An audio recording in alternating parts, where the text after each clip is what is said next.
Hello there guys, welcome back to Younes Talks Football, welcome back to a brand new video. I hope all of you are doing well today. It's never a boring day at Chelsea Football Club, is it? Never, nah. So we're going to dive right in because there's quite a lot to discuss today. I thought it'd be a quiet international break, but no.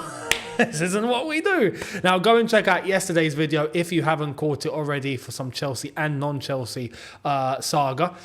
Let's get into this because we've got two big fronts to discuss in terms of Chelsea, and then towards the end there's a generic Chelsea related but also generic thing that I want to leave to you guys, and it's a chance for you guys to vote. I think some of you may know where I'm going. But let's start off with the latest between, look, we've got the fan advisory board are now coming out with a statement. What is going on? Let's get right into it. Chelsea's fan advisory board, which is the fan advisory board created by the club, right, has 3 fan representatives on that board and then other members as part of the fans advisory board. And those are people in place by the club that are there to represent the fan and liaise with the club on various issues within Chelsea Football Club. So they've come out with a statement to discuss the current state of the Chelsea fan base and specifically the Chelsea Supporters Trust and the statement that the CST released a few days ago when we remember.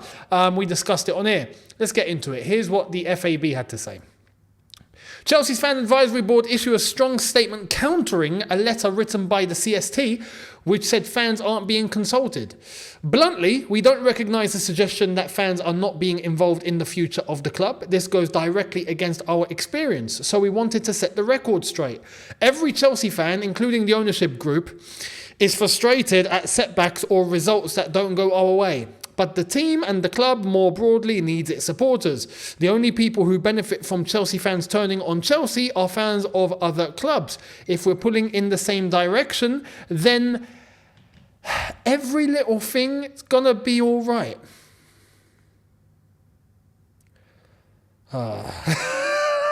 It's just, talk about, I'm sorry, but that last bit is like they're trying to seem relatable. Do you know what I mean? Like, let's be honest. Is every little thing all right?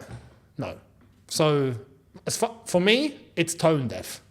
It's a tone deaf way to end a sort of statement. And I'm sorry, I think it goes into contradiction with what the CST actually tried to say. Firstly, Chris Jurasek came out with that politician type reply, which Mark Meehan, the chairman of the CST, had to come out and respond to and say, you've not answered our questions. More importantly, the CST have actually tried to provide a solution as to the ongoing divide that there is and the recommendation on the table for what the club should do to try and bridge that gap. The FAB have come out and just completely ignored that. Bizarre. But let me show you this opinion from Chelsea Youth. I agree with it, and I wanted to show you. And then I'm going to tell you my piece and my opinion on why I feel like this statement in the first place is bizarre. Let's get into it. The Fan Advisory Board is a deliberate buffer introduced between the club and fan groups to insulate the former. All communication between them plus the club is protected under confidentiality, NDA, and correspondence with them is at odds with established conventions like Fans Forum. This is one thing we have to recognize here, right? Anyone that's within the club does have NDAs to agree to. They ain't just speaking. You know, if I want to put it into example for you guys to understand, if Chelsea approached me, for example, right, to do whatever, anything, right, before I actually start the work, right, boom, NDA, please. And I'll be honest, I'm not going to be that guy. So this is something to bear into mind, but it's not even that. That's not even the main thing to adhere to. It's the CST came out with what they came out with. Who's the chairman of the CST? Mark Meehan. He's the one who responded directly to Chris Jurasek, the CEO, right? Am I not correct in saying Mark Meehan is a member of the fan advisory board? Why are the FAB just not consulting with Mark Meehan directly? What's the point of releasing this? Because that's going to be a contradiction. That's going to cause even more of a divide. If they're actually concerned about a divide, which wasn't what the CST was saying, because let's see what the CST said. This is what the CST, let's remind ourselves what they said in their letter. I'll bring it up for you guys here. We were not questioning the existing supporter engagement mechanisms at Chelsea FC, including our very open and honest relationships with key individuals such as Danny Finkelstein. We were saying that in order to reassure and reset relationships with fans, a much wider form of communication with fans is necessary. It would also be entirely in keeping with the club's stated desire to be leaders in fan engagement, demonstrating that it can change and adapt in response to fan dialogue when circumstances require it. Danny totally gets fan engagement, and we want everyone at Chelsea to do so. That's not so hard to understand, is it? The CST have made it clear that the current structure is a good thing, but the club need to do more because fans are concerned. But we're getting a response from Chris Jurasek. Yep, swipe it to the side. Now we're getting this, who are a board created by the club. Swoop it to the side. Yep, just causing divide. Like, no. Are fans not allowed to show concern anymore? Does concern automatically equal divide? No. No. People are out of their depth and in concern and pledging their frustrations at what we've seen over the last nearly 2 years because those fans love the club, because those fans want the best for the club, because the fans want to see their club at the very best and operating at the very best and not just be the best and be number one and be winning all the time. We know that's not going to be the case. Come on, that's sport. You're not going to be winning every single week. It's not going to happen. You're not going to win every season. That's normal. I get that. But the fans are lacking trust. The fans don't have anything to trust in. And when you consider people that come on and say, this is going to be fine in 3 years, it's already been 2. Look at it, it's already been 2. Still mid-table, yeah, still with the struggle, still not trying to alter things, still not trying to give fans something to believe in, something to trust in. And not just that, the CST have come out with the clear pathway as to what needs to be done to at least get the fans to understand or get them on side. Set out what you guys are doing. What's the way forward? What are you? Communicate, talk, speak. It's no surprise that fans are going to get concerned when they keep getting this sort of response by a third party, by a proxy, for the second time now at Chelsea. And when you look to back that up with the Strasbourg fans that tried to get in touch with their ownership 3 times and didn't even get responded to on any occasion. I mean, what do you want fans to insinuate? Of course fans are going to be like, yo, these guys are not bothered. They don't care about our concerns. Of course. Communicate, talk, come out. Roman and them lot didn't have to. We're going to come to Roman in a bit as well because things have come out today. But them lot didn't have to come out because it was success from the get-go. That's what fans ultimately want. If success is there, great. There's nothing to talk about. Keep doing what you're doing. This isn't the case. And it's not just a case of, are we in a transition? Transition is what Chelsea were experiencing before. Even when Roman was there, that was technically a transition. We were still winning, but it was a transition. We weren't in contention for the league. We were hovering sometimes towards that 6th position, 5th position. For the big clubs, that's called transition. Arsenal and Liverpool had to dip into 8th before they jumped back out. We've gone into 12th and we're sitting 11th, 2 seasons running. Come on. Of course fans are going to be concerned. Communicate, talk. Set it out. Be honest. The one thing that the fan base are feeling, especially the match-going lot, is that there's no honesty. There's no transparency, there's no honesty, there's no pathway, and there's no indicator as where we're going. The problem that Chelsea fans have, Chelsea fans, let me tell you, and I strictly believe this, I think if Chelsea fans had something to trust in, they would bear being mid-table. Be like, no, look, we know exactly what we're doing. We know exactly what the plan is. We know exactly what we've had to do with the resources that we've got, right? It's all been set out. We understand it. Cool. Let's move together. Let's do this, right? That's not the case. I truly think if Chelsea fans had that clarity, everyone would be, okay, let's move. But we ain't got that clarity. There's no communication. Nothing's being said. We're just literally going into the wilderness, hoping for the best, like blind sheep. No. Communicate. And stop sending a third party out to do the dirty work for you. First it was Chris Jurasek, CEO. Send him out. Let him do the dirty work. Now it's the fan advisory board to try and contest what another fan, not even another. People are undermining the CST here. The CST are the largest unofficial fan group that Chelsea have. That Chelsea supporters have. Period. So let's not pretend they're nothing. They've existed for ages and they're a massive, massive membership base. So you can't just undermine. And they've come out and they've said things clearly and honestly. And they've been in praise of the good things that are being done. And they've been critical of the things that need clarity. What's wrong with that? All of a sudden that's causing divide. No, it's not. The policies and the way that the club is being run is the thing that's causing divide. Let's not, divert away from the actual problem here. And let's call a buck a buck. Call a spade a spade. That's what needs to be addressed. Until that's addressed, this is going to remain. This problem is going to remain. So that's honestly how I see things. Let me know your thoughts down below. Let me know down below. Now, let's move to another serious matter. Let's be honest here. This is in relation to Roman's time. And this came out today from The Guardian. Let's get into it and then we will dissect. Let's get into it.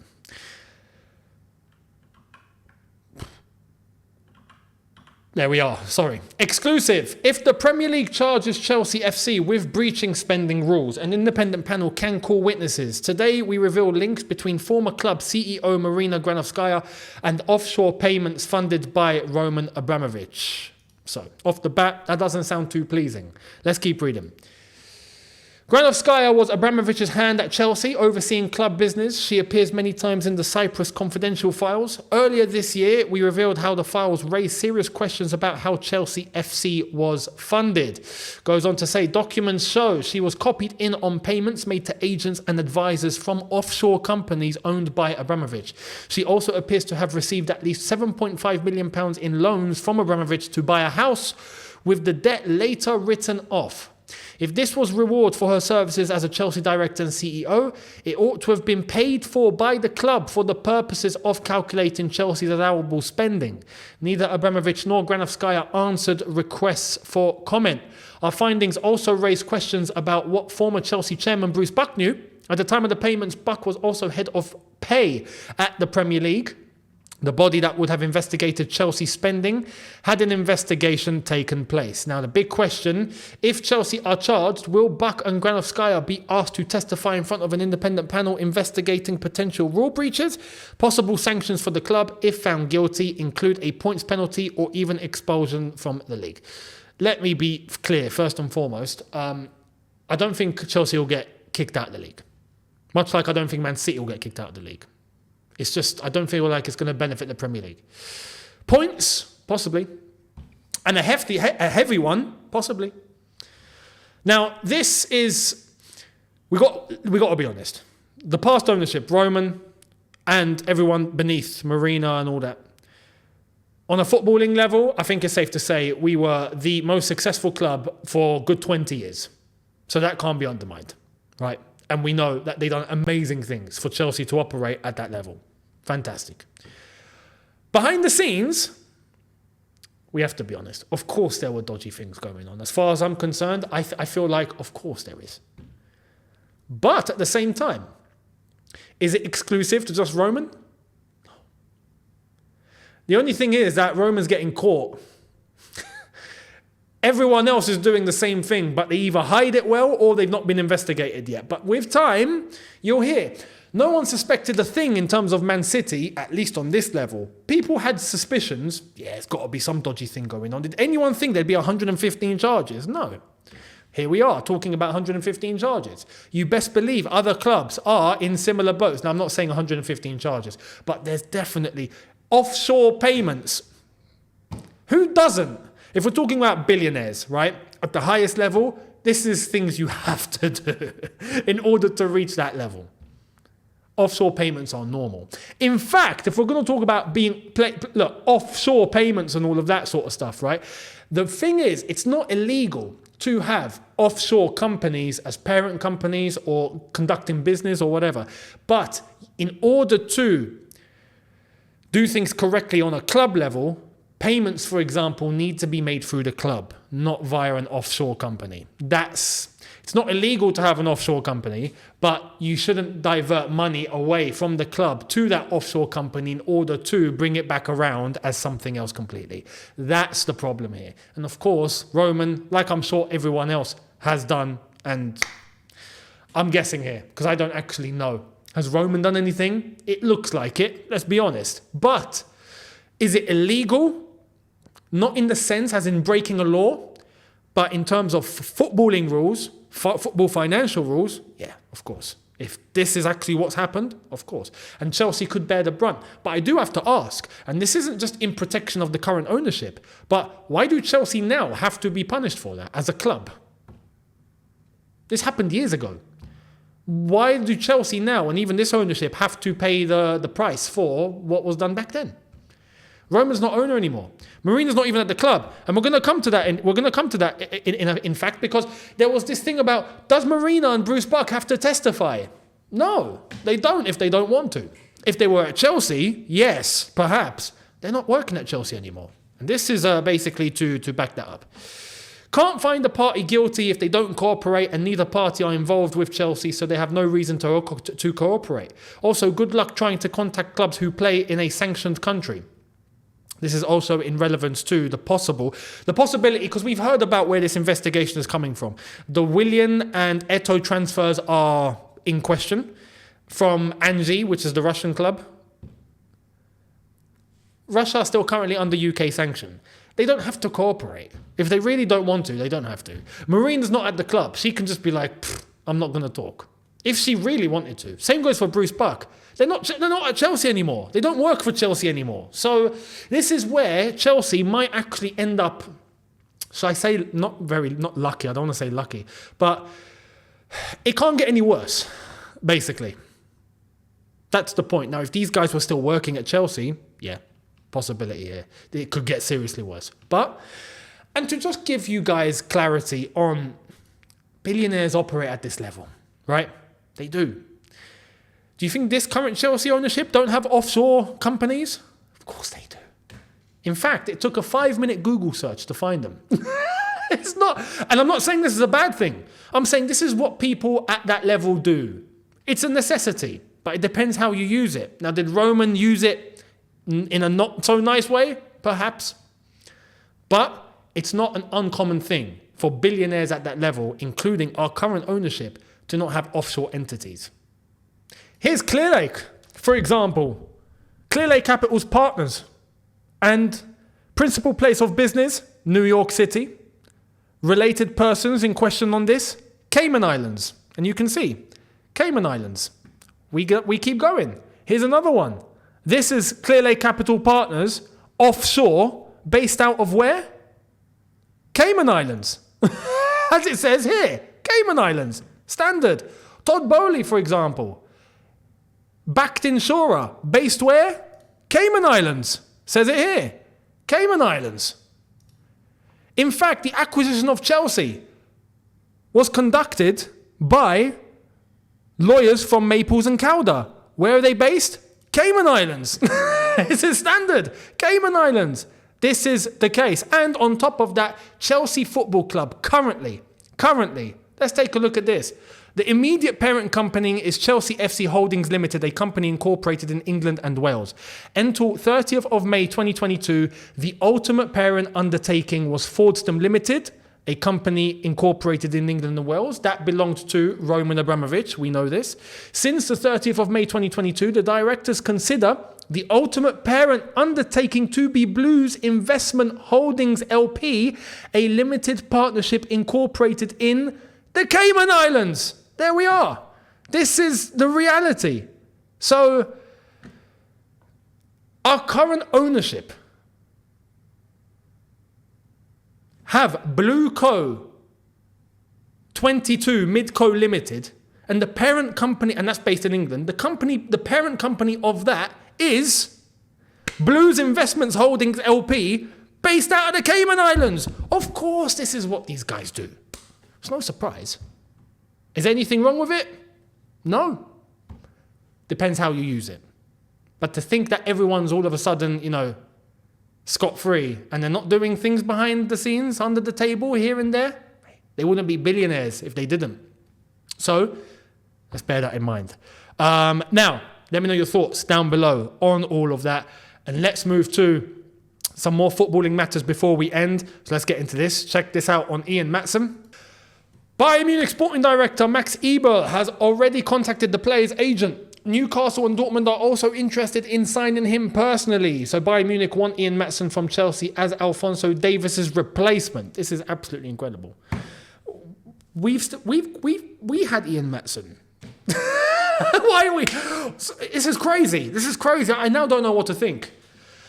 Can Ian Maatsen just be the guy at left back for us, perhaps, if we've got these clubs all wanting to sign him? And he's being touted as Alphonso Davies's replacement. And here we are talking about Alphonso Davies. And I would take Alphonso Davies. I think he's class, but he's going to be leaving. But Bayern Munich want Maatsen as the replacement. Well, we've got Maatsen. So what are we doing? But we want to buy a left back. What? This just doesn't make sense. It's obvious why. Because Ian Maatsen is pure profit. There we are. That's the reason. That's it. It's purely financial. It's purely financial. Just because he's pure profit, you have to get rid. Unbelievable. Let me know your thoughts on that one. And to wrap up, massive congrats to legend Ashley Cole, who's been inducted into the Premier League Hall of Fame. The Premier League has today inducted Chelsea legend Ashley Cole into their all-time Hall of Fame. And there he is with the Hall of Fame picture frame, if you want to call it that, to commemorate. Fantastic from Ashley Cole. Huge congrats. Absolute legend. Spoke about his time at Arsenal, of course. It did play a part. We've got to acknowledge that. And his time at Chelsea. And absolutely deserved. Absolutely deserved. Nothing short but congratulations to Ashley Cole, legend of the club without question. And there is a current vote as to who is going to be inducted into the Hall of Fame. Fans have a say. So let's get into this. Here are the nominees. So you can pick 2 out of these guys. You guys, everyone can. I can do the same. We all can try and vote for the Chelsea lot, but the problem is we've got 3. The nominees here are Sol Campbell, Michael Carrick, Andy Cole, Jermaine Defoe, Cesc Fabregas, Les Ferdinand, Robbie Fowler, Eden Hazard, Gary Neville, Michael Owen, David Silva, John Terry, Yaya Toure, Edwin van der Sar, and Nemanja Vidic. Now, I don't know about you. I don't know how JT's not inducted already. I think that's criminal. So for me, JT needs to absolutely go in. Absolutely go in. But we've got to select between Eden Hazard and Fabregas. Now, I don't know what to do, guys. I don't know what to do. Fabregas has a longer history of the Premier League, has done it in 2 teams, has been class throughout. Eden Hazard's done magical things. I think with time, they're both going to end up in there anyway. But who do you vote for now? It's hard. It's hard. I don't know what to do. I don't know what to do. I feel like, I'm going to be honest, I feel like Fabregas probably deserves the nod first. Like I said, he's older. He's been in the league longer. For 2 clubs. But Eden Hazard. I don't know. Let me know what you think. I'm torn. But JT, absolutely number 1. Has to go in there tomorrow. I don't care. Other players that deserve it, to be honest, they all deserve it. They're all Hall of Famers as far as I'm concerned. All of them deserve nods. And I think all of them with time will get in there. So yeah. I don't know what else to say. Let me know your thoughts down below. Who would you pick? Let me know. And even if you're a non-Chelsea fan, who are you voting for? Let us know down below and why. And I'll catch all of you tomorrow for a brand new one. So make sure you guys are here for that. Hit the subscribe button if you haven't done so already. Hit the notification bell to be notified once I have uploaded. Check out the socials on screen and in the description. And I will catch all of you tomorrow, without a doubt, for a brand new one. So I'll see all of you then. Thank you all so much for watching, people. Have a good one. In a bit. Take care and peace.